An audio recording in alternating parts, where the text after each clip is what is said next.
And I thought, what the fuck's this, Amnesty for paedophiles? And it kept hitting me, Amnesty for paedophiles, Amnesty for paedophiles. And then it said that expose the paedophilic rings they're working for. That expose the paedophilic rings they're working for. It will cause mayhem. It will cause mayhem. It will cause mayhem. Now, what we're doing today, I want to show you all these different pieces of film that we've been doing over the last 5 years, especially at Pie and Mash Films. And these films are concerning child abuse, institutional, that's what we specialise in, and the erosion of our civil liberties. So you're going to be seeing all different pieces of film footage, and then I will be talking about the situations that arose when we were making these films, and especially where we're going now, and what we're going to do to push it even further. So instead of getting the pawns, we're going to be going for the queens, the knights, and all the other chess pieces that are powerful. That's what we want. We want the king and queen, and it could come out exactly like that. It could come out with Prince Philip and our queen and her mother, because within our films, and this is why this is being made now, to urge you to look at the work, the footage that Pie and Mash Films has been, you know, killing ourselves to get across for the last 5 years. Harriet, right, if I can just give you 1 minute. Sorry, we're talking about child abuse. We'd just like to talk to you about the cuts and how it's going to affect child abuse. Harriet, you don't want to talk about child abuse. I understand that, Harriet, but you're here to talk to people on the street, and we represent... So Harriet Harman doesn't want to talk to us about child abuse today. She didn't say that. Okay, at the moment she doesn't. She didn't say well, that's what he said to me. I gave her a chance. I gave her a chance. Mind your own business. Let's go again. Let's go again. Let's go again. Chop, chop. This way. You've got to get the face. Get the face. Harriet. Harriet. That's common assault. You'll get arrested for that. I'm a woman. I know it's a woman's right. Harriet, get on me. Harriet, I need to push you on this. Harriet, why won't you talk to us about child abuse, Harriet? You're part of the government. Don't touch me, because you just touch me. Right, so Harriet, Harriet is not willing to talk about child abuse. And how are the cuts going to affect child abuse? How are the cuts going to affect child abuse, Harriet? Harriet, how are the cuts? How are the cuts going to affect child abuse, Harriet? I'm very sorry, she's talking to people who've come here for so Harriet's gone to the police officer here, and we do carry a press pass, and Harriet Harman does not today wish to talk to us about child abuse. Okay? Thank you very much. Thank you, officer. Right. That was Harriet Harman. She didn't want to talk to us about child abuse, and I think I know why. In 1978, when she became a solicitor, she urged the ministers to make it legal for people to be allowed to take sexually explicit images of children, and she wanted that to be made legal as long as the children in the images hadn't been harmed or abused. So that's Harriet Harman. Harriet Harman was in favour of making sexually explicit images of children, and she urged ministers to do that. So maybe that's why Harriet Harman didn't want to talk to us about child abuse. Thank you very much.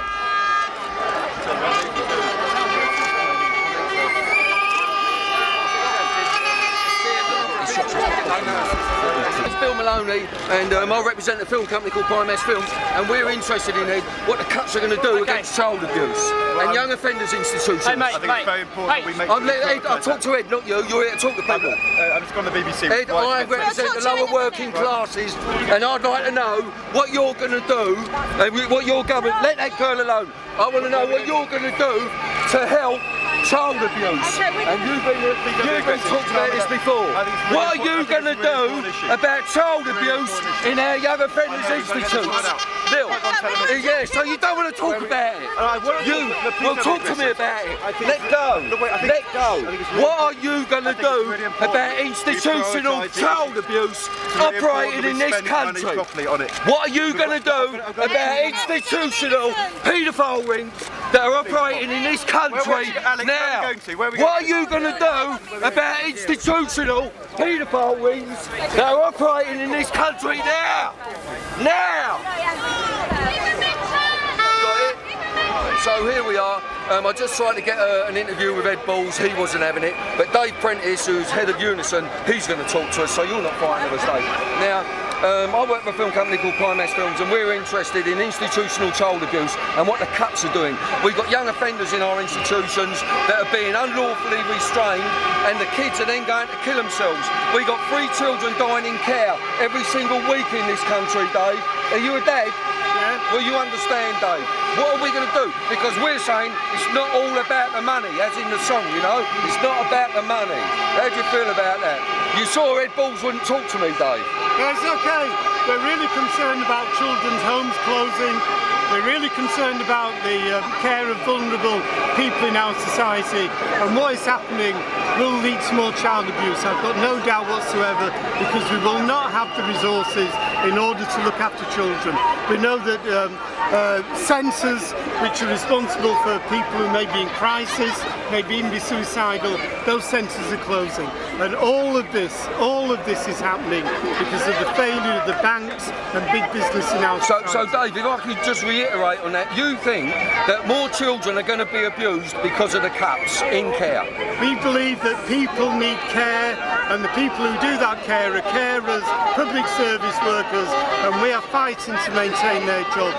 And we're worried that with all these cuts, all of those jobs could well be going. Dave, we love you for that. Right, so you just saw, I'm trying to get Harriet Harman to talk about child abuse. I'm trying to get Ed Balls to talk about child abuse, because the children are the future of this fucking country.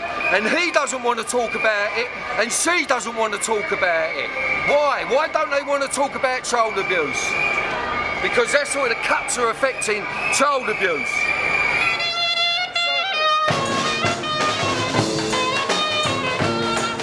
Okay, look at me. Here we are, we've got some disruption here, there's some supporters that are getting very angry.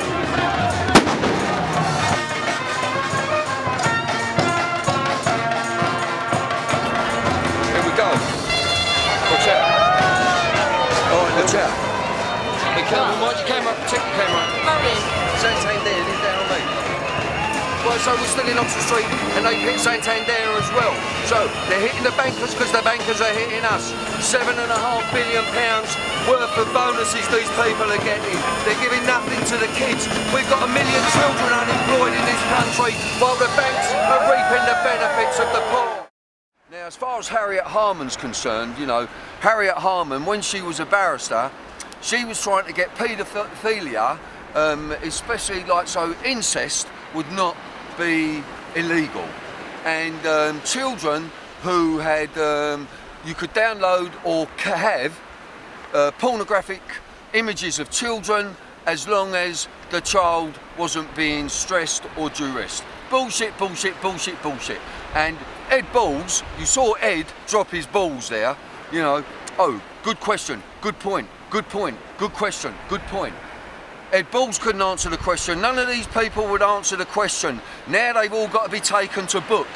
Now we have to start interrogating these people, not asking them to help us. The police should be interrogating these people, all of them.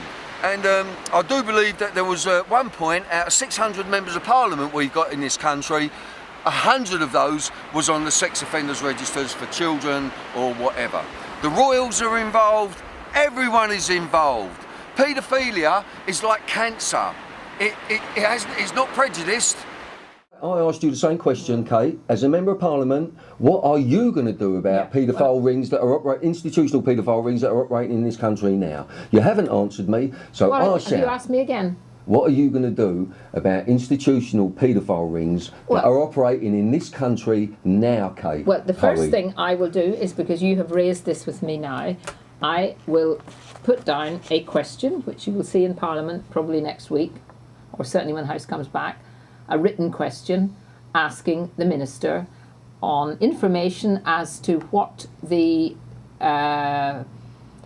information is, what knowledge do they have, what research is going into So you're going to ask that question for us? Yeah, I'll put that down. That's great. I'll put that down in writing, and you will get back some kind of waffle, which you then can look at and say, well, hang on, that's not answering the question. Why don't you ask them? And then we'll go and shout again. As far as that clip with Kate Hoey is concerned, you know, I will put it to Parliament. I will write the question. They will come back to you with blah, blah, blah, and then I say, and we will have to shout again. That's what Kate Hoey, that was her advice. They're going to come back with blah, blah, blah. So, Kate, you know what's going on. You know who were suspected of being paedophiles. You know a lot, Kate, and I suggest you come along. Oh, and by the way, when Kate was a little bit younger, she used to work in a sex shop. That's another little bit of information for you.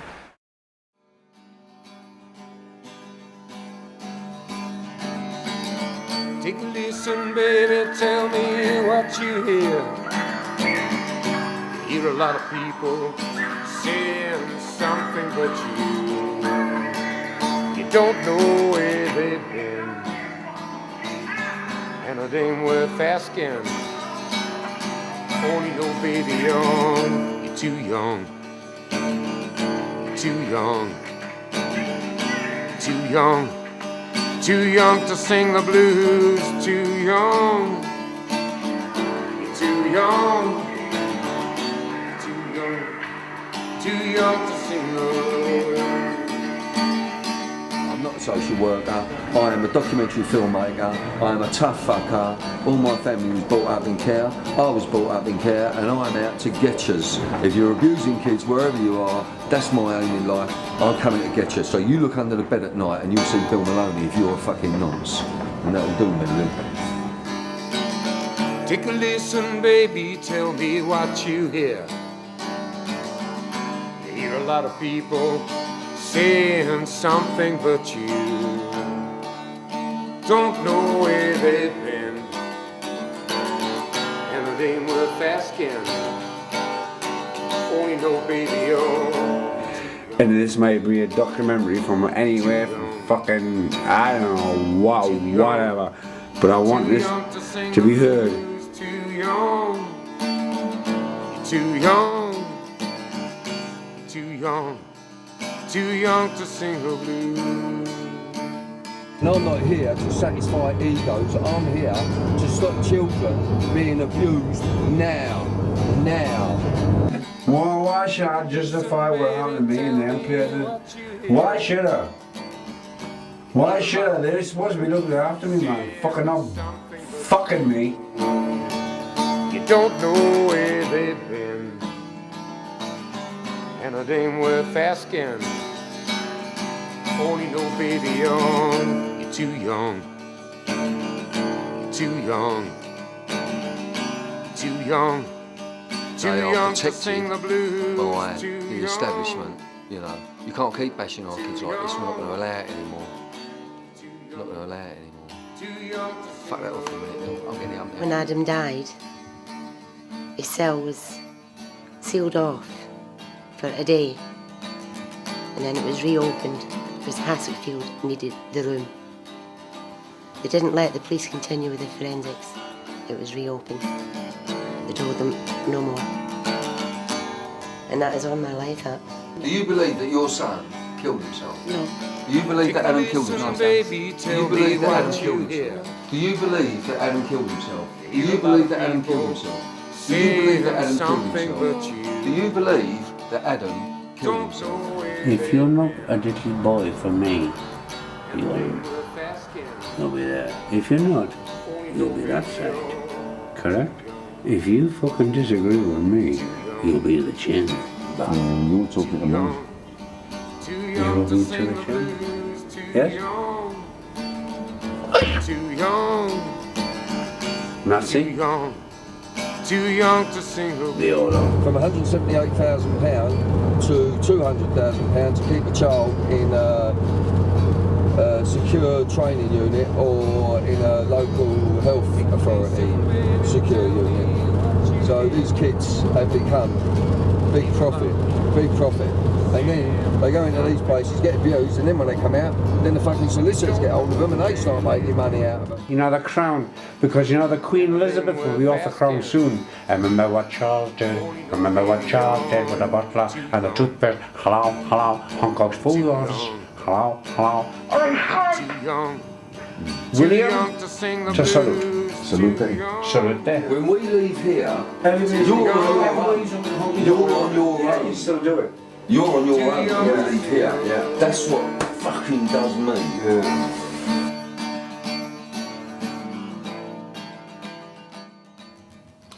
I am Kevin Raymond Young.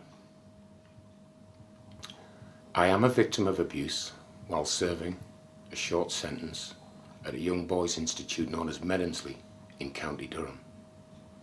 A place I will never ever forget. Now, Adam Rickwood and the Medemsley Heroes. When we released Adam Rickwood and the Medemsley Heroes onto YouTube about two years ago. After releasing it, a coroner phoned me up and I started having a few rows with him over a couple of weeks. He said, take that film down, you can put it back up after the second inquest. Because you see, people, the first inquest was declared null and void because I believe his name was Mr. Tweedle or Mr. Tweddle, the coroner. He was as bent as a 9-bob note, as we used to say. You used to get 10 shilling notes, but he was bent as anything. So they had a second inquest, and then this guy who took over, he said to me, take the film down, you can put it back up after, because it may prejudice the case. Now, in our film, we were saying that Adam Rickwood, who was a 14-year-old boy and was in a place called Hassockfield, which was a young offenders institution up north, we were saying, and his family was saying, that he was restrained and he was then found hanging in his cell. But he had a broken nose and he had a broken wrist by these unlawful restraints. Anyway, the verdict came out at the inquest,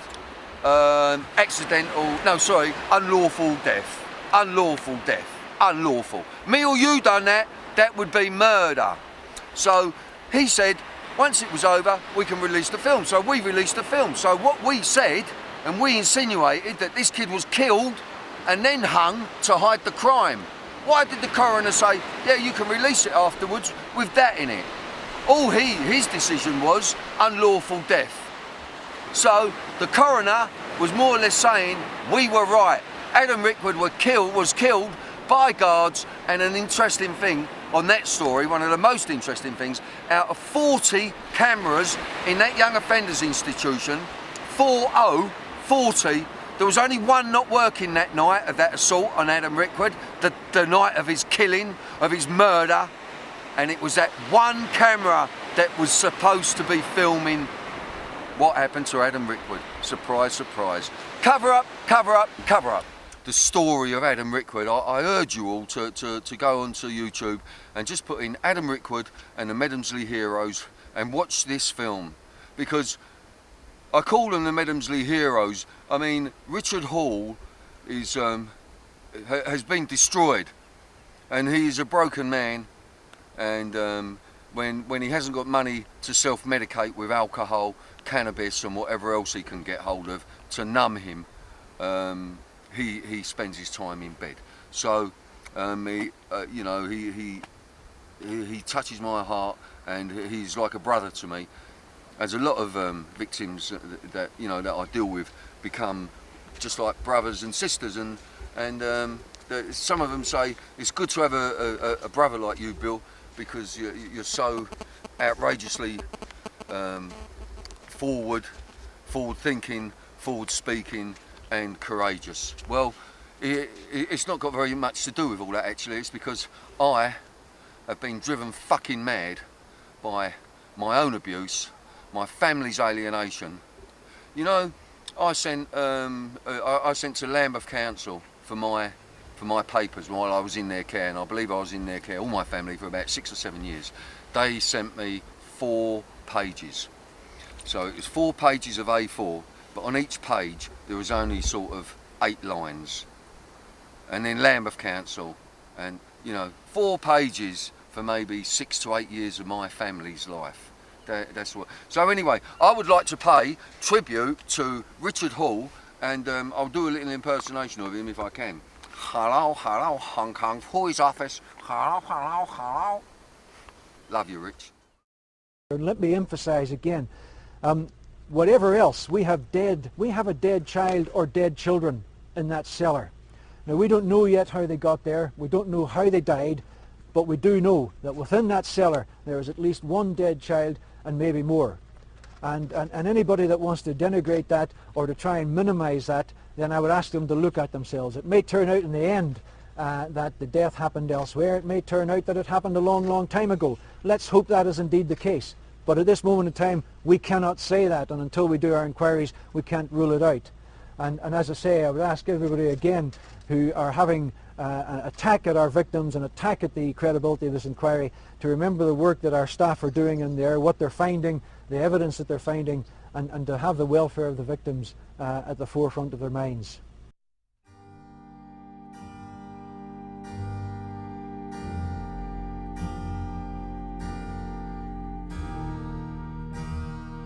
Award-winning film director Bill Maloney was shooting a documentary on the streets of New York when he first heard about the investigation of child abuse and possibly murder at the Jersey Island children's home Haute de la Garenne. Bill was brought up in the care of the British establishment, as were the rest of his family, all of whom were abused, be it physically, psychologically or sexually. Bill's decision to fly to Jersey on his return from New York came as no surprise to all of us here that work at Pine Mesh Films. In this documentary, he tries to condense a bigger picture into the smaller frame that is often shown to the public. Or as Bill puts it, sometimes simple things can expose everything. I'm wishing myself luck, I'm wishing Lily luck, I'm wishing Darren luck, and I'm wishing Pine Mesh Films luck in our quest to fully expose this horrific story. We're just a mile from Haute de la Garenne. You got it, Lil? You zoomed in on it? Yep. Now look at that strange face on that kid. And that kid is now, they've turned it round so it's holding its prick. This is a mile from Haute de la Garenne. Let's get right on his face. Oh, oh.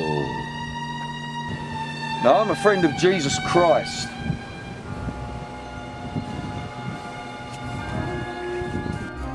In 1868, St Saviour's Residential Mental Hospital was opened. In 1962, a child resident of Haute de la Garenne was told by a psychiatrist that if he repeated his allegations of sex abuse, he would be sent to the mental hospital. Well, I don't think that killing fucking children and torturing them once you've got them away from the safety of their parents. The UK doesn't own this island. Well, not the UK, no, just Britain. Well, it's independent. The Crown. Yeah. The Queen. Yeah. The Queen. Yeah. This is where the Queen brings her money to avoid her taxes. This is very Masonic, this island, anyway. They're talking about initiation ceremonies for these and sacrificing children. Yeah. Yeah. What are you talking about? I'm telling you that they're saying these children were being groomed. You are highlighted at the moment. Now, I've got your attention now, haven't I? I want to know if you had anything to say about Haute de la Garenne. Do you have nothing to say about Haute de la Garenne? I don't think you're stopping. I want to know if you have anything to say about Haute de la Garenne. Nothing at all? Yeah. I just want to know if you have anything to say about Haute de la Garenne. I haven't, no. I'm sorry. Nothing at all? No. I want to know if you have anything to say about Haute de la Garenne. I can't say nothing about nothing. Sorry, my friend. Why's that? Because I don't want to talk about nothing. You best go and ask the States or ask the police, okay? I wanted to know if you had anything to say on Haute de la Garenne. No, I don't really. You don't? No, I'm not really bothered about it. You're not bothered about it? The little boy today has got pigtails instead of the baseball cap of yesterday. So now, let's go. So now, the little boy sucking the cock has become a little girl sucking the cock. I've just had to pull over and get out of the car because I need to say this on camera. You know, I nearly lost it now. The opulence of the houses on that road are incredible. Why is this being allowed? I believe that this whole investigation is a farce.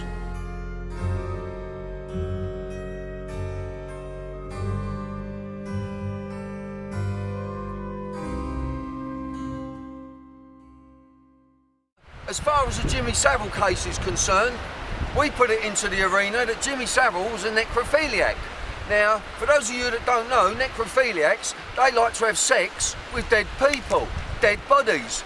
But, obviously, with Jimmy Savile and the majority of people that practice this, and there are quite a few, Jimmy Savile had access to all the mortuaries and all the hospitals he worked. He had access to undertakers' mortuaries, etc. Now, the ultimate crescendo, if you like, for a necrophiliac is to have sex with a warm dead body, because dead bodies that are in the mortuaries are on ice, they're cold. So that is where Pie and Mash Films, we connected Peter Sutcliffe, the Yorkshire Ripper, to Jimmy Savile, because they become really great friends in Broadmoor, where Jimmy Savile was the Governor General to overhaul Broadmoor and make it more comfortable for people like Peter Sutcliffe, the Yorkshire Ripper, and Jimmy Savile. Now, I've done an interview with a guy called Brian Garish on the UK Columns channel. Now, if you go into the UK Column, you can see that interview, and we're talking in more depth about this necrophilia problem between that Jimmy Savile obviously had. Now, in the film Sun, Sea and Satan, Jimmy Savile is being exposed that children were killed and buried, tortured, snuff movies at Haute de la Garenne. That's what I'm saying. Lenny Harper insinuated it. Lenny Harper was the investigating officer at Haute de la Garenne, ex-RUC officer, Royal Ulster Constabulary, Protestant, Church of England, and who owns the island of Jersey? The Queen. Okay, so they got one of their own. So I'm not too sure about Lenny Harper or Stuart Sivray, the original whistleblower, because he was working and in charge of the children on that island for 8 years before it was exposed. And he was getting emails left, right and centre, but he ignored it. The police are, you know, I talk to a lot of police officers, especially the detectives, and I do help I've helped in some major inquiries, especially with the Jimmy Savile inquiry. And, you know, until we start really opening the doors and digging deep and finding these people, like Prince Andrew. Let's expose Prince Andrew and his relationship with Jeffrey Epstein. You know, Jeffrey Epstein, prolific paedophile, downloader of child pornography, child trafficker, billionaire financier, and he was allowed to land his private plane at our military bases in this country. And he would often have young children, young girls or young boys with him, and he was trafficking them. They've got to... Paedophiles are no different to heroin addicts. They need their drug. That is it. Nothing can stop it. Nothing. So here we are now, where the Jimmy Savile inquiry has started to dwindle, and all I can say to you all is that as far as all the institutions concerned, when they are in trouble, their most powerful weapon is time. We've seen it with the Leveson inquiry, Rebecca Brooks, you know, Murdoch, etc. And what happened to Maxwell? Robert Maxwell. Oh, he fell off his boat.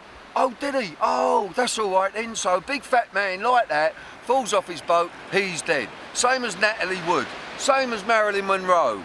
These were all well aware, and Michael Jackson possibly, aware of powerful people, i.e. politicians, police officers, army, whatever you want to call them, killers. Paedophile rings are operating institutionally in this country now. So all the films that we made, I'm just trying to sort of to conglomerate them all and let you know where we stand. But the pressure must be kept up. If we don't keep the pressure up, it's going to die. And then children will die. And this planet will never reach the fruitful state and the loving state, compassionate, caring, that it really deserves. This is the blue planet, and we're not looking after our children, and we've got to start looking after our children. What you've got to do is tell me what you want me to do. But bear in mind this, the Mayor has no responsibility for childcare. It's a borough and a government. Well, that's outrageous. Well, I agree, but That's is just outrageous. the law. Because our children, you're talking to police okay. officers, you know what I Send mean? me what you want. I've given you my card. But you remember, Ken, you're here to talk to people on the street. I am a person on the street, and down there you walked away because I am asking questions that you don't or can't answer. I know, and you're doing great promoting yourself and your family. No, I'm promoting. And I'm here to talk to a lot of people, not just you. I'm promoting child abuse activists. And if you want me to I'm promoting. I do what you do. I don't want you to walk away.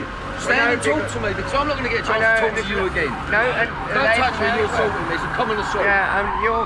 You're very good at this and it'll look great on your website. Thank you very much. If you want me to do something... Ken said I'm very good at this and I'm going to look great on the website, people. So if you want me to deal with it, you need to send me stuff in writing. I can take it up. It's always got to be in writing. Not the spoken word. No, you can't talk to me. There's no value in a court of law whatsoever. Do you want to? I don't want to go to the court of law just yet. I just want to talk to you. No, you send it to me. Do you want a cup of coffee? No, I don't want a cup of coffee. Why did you level without investigating the excavation of Shirley Oaks? Because we believe there were children buried there. That's fine, but no one raised it at the time. Do you believe children were buried in Shirley Oaks? That's what I know. How would you know? You're the one who ordered it to be levelled. Yes, because we were building housing on it. No one ever came to us with any complaints about it. So not one person in the government said all the abuse that went on in Shirley Oaks, which includes 7 of my siblings, and my sister is now dead. You did not say that any children were buried in Shirley Oaks, like Hope de la Garenne on the island of Jersey. At the time we were demolishing it, we'd had no allegations of child abuse that I've heard of. You had no allegations of child abuse? In 1974, no. In 1970, is that when you levelled it? Right, so I've just come around the corner, I'm still in Brixton, and I was actually brought up in Brixton, Peckham and Lewisham, and Ken Livingstone wasn't brought up in Brixton, Peckham and Lewisham, and neither was the councillor who was working with him just then. She was awfully. These people don't represent us. When you want to talk about something that is a real subject, he's talking to the police. I wanted to talk about young offenders crime. I wanted to talk about the government. They're accusing the kids of drinking too much, yet the government are taking 80% tax out of every single drink they have. And like I said, I am really fucking angry. Now, here's a representation of us. He's supposed to be. He was the mayor of fucking London, for God's sake. He wasn't aware that we wanted people to look for buried children in all these institutions. That's what I'm breaking. That's what Bill Maloney and Chris Whitwer is going to establish very shortly, of all these children that were buried, murdered, buried, whatever they died of, lack of care, lack of medical, and that is what we're all about. And that is all I want to do, and I want to find out where you fucking pricks have buried all my fucking brothers and sisters, speaking in a massive term, not just my siblings and my blood family, but all my brothers and sisters who were killed in institutions and buried in the fucking grounds. As far as Ken Livingstone's concerned, Ken Livingstone is a politician. The only time we see these politicians on the street is when they want your votes. When they want your votes, and then they go out with their entourage and they'll only talk to people that are nice to them. And if they get a difficult question, it's not really that difficult until they bump into someone like yours truly. Now, Ken Livingstone got very angry with me, and it was, even though I came forward, I was a survivor, my siblings, I even asked him if he wanted a cup of coffee. He didn't want a cup of coffee. Email me, he said, email me. What's wrong with the spoken word? Freedom of speech. Now, Nick Clegg, I was in bed one Sunday morning, and I was watching the news, and I saw Nick Clegg on Blackheath in South East London, so I thought, right, he'll do me. So I went up to, I was on my own though, I didn't have a camera, and I was under duress, but it was in the paper, it was in the national papers, and I asked him the same question: what are you going to do about institutional paedophile rings that are operating in this country? And the crowd was saying, answer the question, Nick, answer the question, Nick, but you couldn't, or you wouldn't, and you didn't. Right, so Jack Straw, when he was Home Secretary, Jack Straw was given the job of overhauling the sex offenders register. Now, while he was given that job to overhaul that sex offenders register, his own brother William was on it for 2 counts, and one of those counts involved violence. Now, his brother William was let off in court with a £250 fine and £750 court costs. So there's one Jack for you, Jack Straw. Now, this is one that really hurt me, because as a filmmaker, and you know, a trainer of actors and an actor myself, this name just really fucked me. That's the first expletive, I'm sorry, but when Roman Polanski raped a 13-year-old girl in a house in America, Roman Polanski, the film director, who's now hiding in Switzerland, the house that he raped that young 13-year-old in belonged to Jack Nicholson. So we got Jack Straw and we got Jack Nicholson. You know, it's like an arrow to the chest, that was. And this, say hello. This is Jack Maloney. You've got a terrible name. He's got a terrible name, Jack. We'll have to change your name. What would you like to say, Melanie? I'm heartily sick of hearing about sentences that are derisory. My stepfather was sentenced to less than 2 years for making my life hell for the best part of 12 years. Systematic abuse. He got less than 2 years. He's back out. As far as I know, he's not on a register because he was convicted in '95. He's free to do that again to another family, which he probably will, because the investigators officers actually said that he was a predatory paedophile who would do that again if he got the chance. Furthermore, I take issue with our corrupt politicians worldwide, irrespective of what party they're supposed to belong to, and yeah, I can't say anymore. Right, Melanie, all right, Melanie, don't get too angry. So, you're still suffering for what he done to you? Yeah. And so am I. What happened to me, because I'm a survivor myself, Melanie, you've got a little hop for a love him.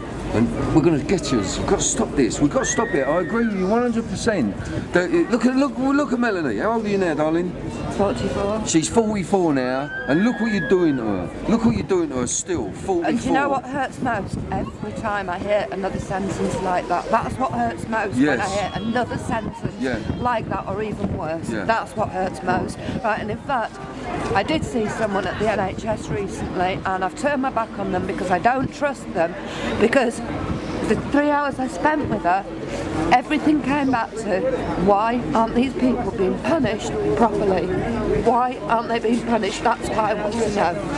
Darren is an organiser and a very strong supporter of us. How do you think it went today, Darren? Well, I'd just like to say thank you very much for having me here today, and that I can be part of the support, and you know, anything that I can do to help. And it's imperative. I think that people need to be sort of re-educated.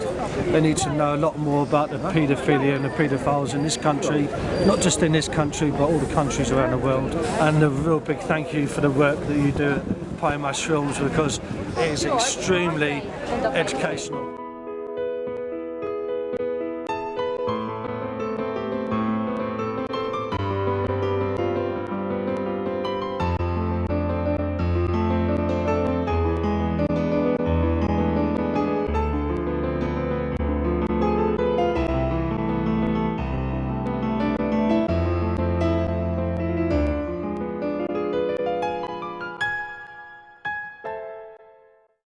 Right, so Jack's being a naughty boy because he keeps eating the shells, the mussel shells. There's no mussels in them, but he keeps eating them, and I'm being a naughty boy because I'm having a cigarette. That's because I'm just getting over my breakdown. But, you know, in all seriousness, I came away because I've been in like pretty serious trouble for a year. And I came away, I started, I went into detox. That was a fucking nightmare, as you, those of you that are, you know, of this similar sort of persuasion know. You know, your first couple of weeks you're sweating like a pig in bed. You wake up, you're drenched, the sweat smells like piss. You know, the horrors that are going around in your head, the paranoia, who's doing this to me, who's doing that, is someone trying to get me sectioned, if I get sectioned, will I come out? If I get in trouble with the police, will I be murdered in the police cells? And why? Why should I be thinking things like that?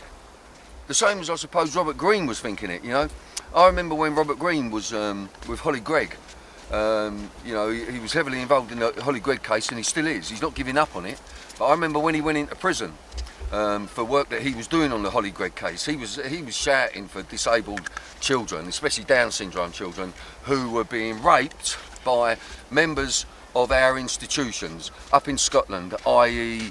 judges, lawyers, doctors, psychologists, psychiatrists, all having sex or whatever they want to do with Down syndrome and disabled kids, you know. So that's what that is what sends you off your nut, you know. But when he went into prison, he said, if anything happens to me in here, it will not be of my doing. And you know, I've been drunk a few times, drunk and disorderly, and dragged into different police stations, but I had the opposite with me, you know. I'd normally get in there and I'd be a little bit gobby, you know. That's unusual for me, isn't it? And then I'd sort of apologise, and I'd be falling about and coming around. And then a police officer would say, I know this guy, he makes films. And then they'd say, yeah, he's Bill Maloney, PMS Films. And then they'd get on the computers and they'd look at PMS Films, and then next thing I'm getting cups of tea and a bit of cake coming into, and a fag even, into the cell, you know. But it's not so light-hearted as that, you know. But as an abuse victim, you know, like I say, most of my abusers were women. So, you know, we have to take into account. I know, you know, girls, I'm not trying to upset yous, but you know, when I was in these kids' homes and the orphanages as well, you know, I wasn't an orphan. Why was I put in orphanages? You know, the Catholic orphanage. I was in one called St Vincent's in Mill Hill, North London. You know. And I was beaten to a pulp there by nurses. It was crazy, you know. I was only like this big, and this big, and this big. And they'd pinch you, and hold the pinch, and twist the pinch, and smack you, and grab you by your ear, and drag you around. And whatever they wanted to do, they could do to you. Hell, hold you under the water in the bath. There was one nun, she used to come in, I used to get into the bath, and then she'd come in, and I'd be watching for her. So to wash your hair, you know, I used to get under the bath. This bitch, right, every time, so she's not there, the door's shut, I think, right, get under the bath, wash my hair off with the soap, you know what I mean, just as a little baby. All of a sudden, something's pushing me and holding me under there. Then I feel I'm passing out. Then I'm coming round again. Then I'm pushed down, I'm passing out. Then I'm coming round, she walks out. That's you know, that's in a mild form. So, you know, and I have continued to suffer with you know, mental flashbacks and things like that because of this, and it has ruined my life. It's only my wife and my daughter and you know, some very, very close friends that have really helped me. So, and you know, even someone like me who comes across with a really strong persona, you know, even I need help, you know, and when I need help, I just go to the weaker, to those of you that are weaker, and the flashbacks and the horrors you have, and you know, I'm not going to go into them because you can look at all the work and you can see when I'm talking about what kind of sexual abuse, to what extremes it goes to, and then the psychological abuse with the sexual abuse, and that brings us into Stockholm syndrome. And Stockholm syndrome is when the victim believes that the perpetrator is a friend, a good friend. Now this can happen in institutional paedophilia or incestuous paedophilia. You think they are your friend, and that is scary. Anyway, it's a lovely day. I mean, I'll tell you where I am now because I'm going home in a couple of hours, so I don't have to worry about the security too much. So me and Charlie, we're in Sussex, Charlie, and it's quite nice here, isn't it? Yeah, lovely. Yeah, she's having a nice time, and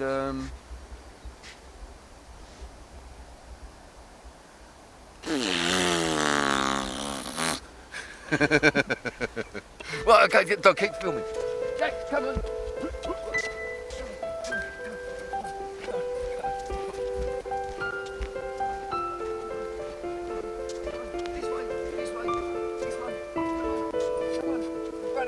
Back to the camera. Look. Ah, nice hell. Ah.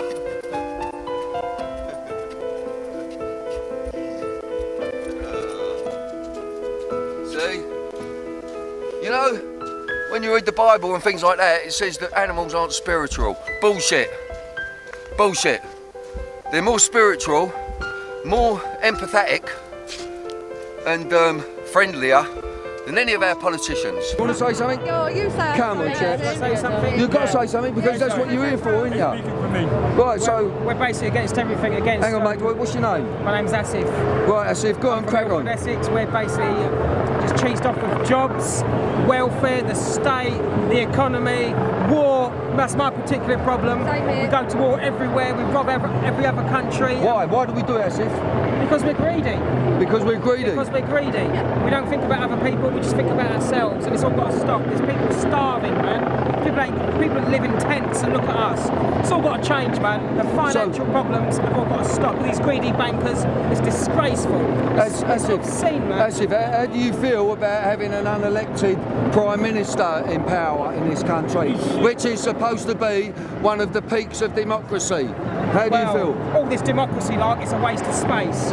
It's a waste of fucking space. They don't go talk about democracy to the Arabs, the Saudi Arabians and the Kuwaitis because they got money. They go to other poor countries and start talking about democracy, kick them out of the Commonwealth, kick them out of this, boot them to the ground and literally kick them in the face. But man with money, that's all right, we'll shake your hand. That's disgraceful. Right. That's disgraceful. So what about us? Because we're all being held captive here at the moment, Asif. Now, what's all that about? I mean, the police are supposed to be for the people, but the police aren't for the people, are they? Because if they were for the people, they wouldn't be holding us prisoners here. So that's why I mean, that's got to change. Yeah. How we get to that is, you know, we need to step it up. Right. All these peaceful demonstrations ain't getting us nowhere. What do you think about Barack Obama? Do you think he's going to help the situation, or is he just another part of the establishment? I think he's a part of the establishment, to be perfectly honest with you. Well, that's frightening, isn't it? Because there's so many people they're pinning their hopes on Barack Obama. There is hope there, but it's down to one man, and one man can sort the world out. I can't see it myself. He's kicking off everybody's bombs. There's suicide bombs going off nowadays. Everywhere you look. Yeah. What man wants to blow themselves up because they're not happy with this establishment, with the world? And children are blowing themselves up as well. You know, I think what a lot of people in this country don't understand is after the Second World War, us and America handed over Palestine as Israel. It wasn't even ours to give away. That's the problem now. As this country, the ones that sorted most of the problems out over the world, because they did own up most of the world anyway, India, Pakistan, Kuwait, Iraq, that was part of Britain's establishment. They made Kuwait. They've made all these problem areas to sell arms. Everyone fights and we make money. Fine, right? But now, enough's enough. There's too many people in the world and the internet has opened up things. I see it in Lebanon when the Israelis were bombing that out. Sky and BBC News didn't have what I could see on the internet. Places being blown up when they had it in Fallujah, when Iraq, the Americans said anything that moves, shoot it. Yeah. Now, there were people there. Shoot to kill policy. Shoot to kill policy. There were people there that were just looking after their own homes. Yeah. I would do the same myself. But the policy was shoot on sight, anything you see moving. Right, that's disgusting. What do you think about the police presence here, Asif? Well, I'm trying to get out of this area, but obviously it's just not happening. We can't move from here. We're stuck here. No, I want to see some more action. I want to see some more action. There's no point getting whistles out and clapping. I want to see some more. I want to see damage. I'm not happy about this. Right, well, Wesley. You get me? I'm not happy about this. Listen, thank you for your passion. Hey, listen, mate, black and white unite as far as I'm concerned, because I come from Brixton, I come from Lewisham. Yeah, nice one, Wesley. Okay, I can't talk about child abuse without mentioning the Palestine-Israel situation. You know, the Israelis, I'm afraid, are killing children as well as adults indiscriminately, because to the Israelis, the Palestinians are as we all are who are not of the Jewish faith, or our mothers weren't Jewish.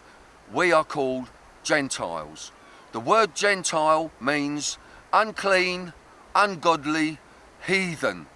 Now, when you've got a state, or they want a state, like Israel, and they believe that all the rest of us that are not of their persuasion are Gentiles, what chance have we got?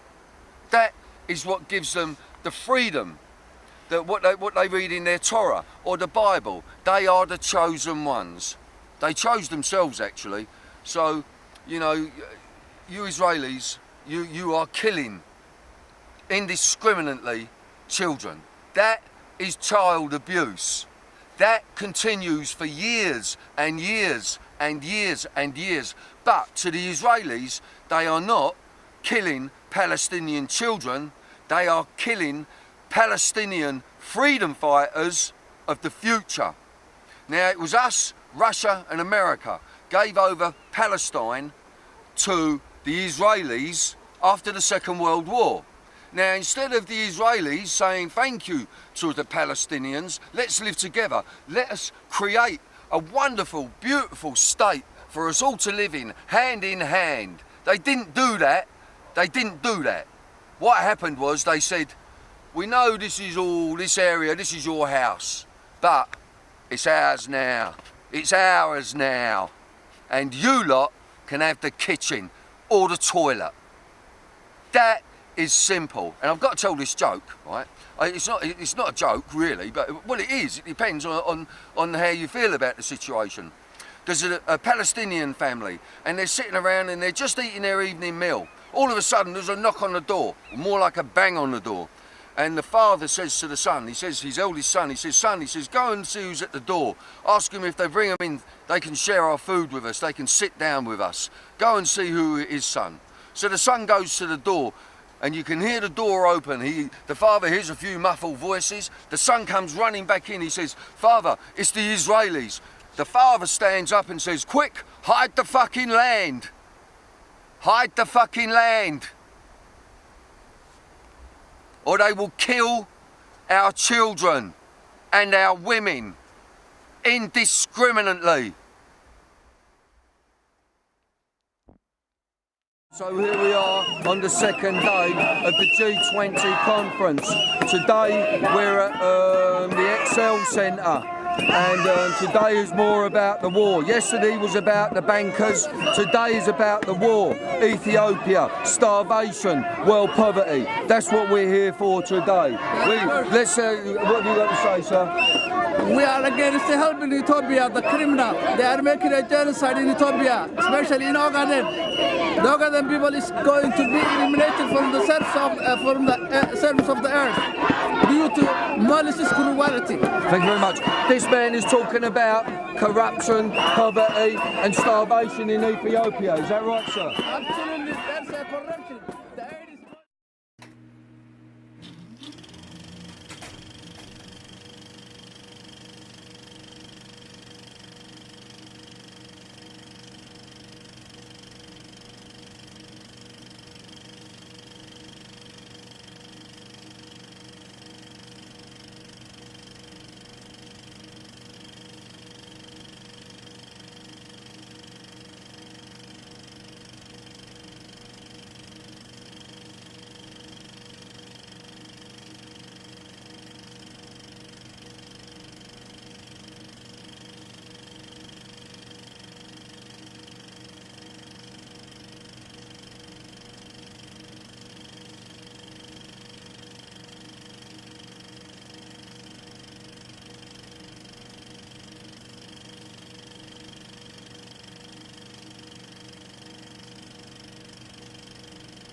Okay, so I've come to the end of my time in Sussex, and it's time for me to man up again and hit the streets of the cities of what could be a great country, England. What could be a great country. We, England, are abusing children all over the world. Our soldiers. Let me tell you, chaps, when you join the army, be prepared to take another human life. And whatever shit you're told about these people, we all know, with decent politicians and go-betweens, that we could all live in unison. And even as I come to places like Canberra Sands or wherever I go in this country, on the main coastlines and the opulent areas, you don't see many black faces. You don't see colour on the street. And that's what me want to say to your brethren. That's what me want to say to your brethren. Me want to tell you now, you go out and you see how racist your country still is, man. You pick it up, never mind about the nails, never mind about the phone, never mind about the flash car. You black people, you take a hand in this. You start helping the children. You bring your voice out. Out. I was brought up in Brixton, Peckham and Lewisham. You know, I'm not having a go at you, I'm trying to get you up. Because you're sleeping lions, there are many of you. And you should find groups from Brixton, Peckham, Lewisham.